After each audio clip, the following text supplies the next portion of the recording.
Hello guys, আসসালামু আলাইকুম। আমি রায়ান, সঙ্গে আছি। দেখতেই পাচ্ছেন আজকে আমরা কম্পিউটার স্ক্রিনে আবার চলে এসেছি। যেহেতু কম্পিউটার স্ক্রিনে এসেছি, নিশ্চয়ই কিছু না কিছু অবশ্যই শেখাবো। তো আজকে আমরা শিখব কীভাবে একটি ওয়েবসাইটের পিএডিএ চেক করতে হয়। তো পিএডিএ চেক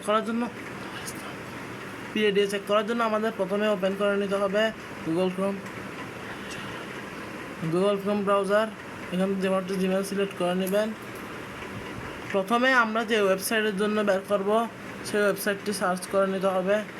ধরেন আমি আমার একটি ওয়েবসাইটের জন্য আমার ক্লায়েন্টের ওয়েবসাইটের জন্য বের করতে চাচ্ছি, যেটা হচ্ছে এই ওয়েবসাইটটি। এই ওয়েবসাইটের লিঙ্কটি প্রথমে আমরা কপি করে নেব।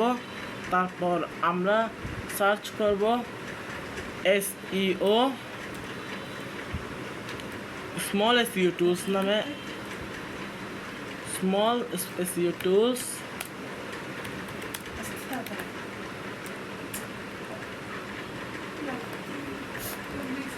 পিএডিএ চেকার দিয়ে আমরা প্রথমে সার্চ করে নিব। তারপর এই ওয়েবসাইটে প্রথম যে ওয়েবসাইটটা আসবে সেটাতে আমরা চলে আসব। এবার এটাতে এসে আমরা এখানে আমাদের ওয়েবসাইটের ইউআরএলটি পেস্ট করে দিব। দেন এখান থেকে ভেরিফাই হিউম্যান এটি পূরণ করে দিব। তারপর চেক অথরিটিতে ক্লিক করলেই এসে যাবে আমাদের PAODA।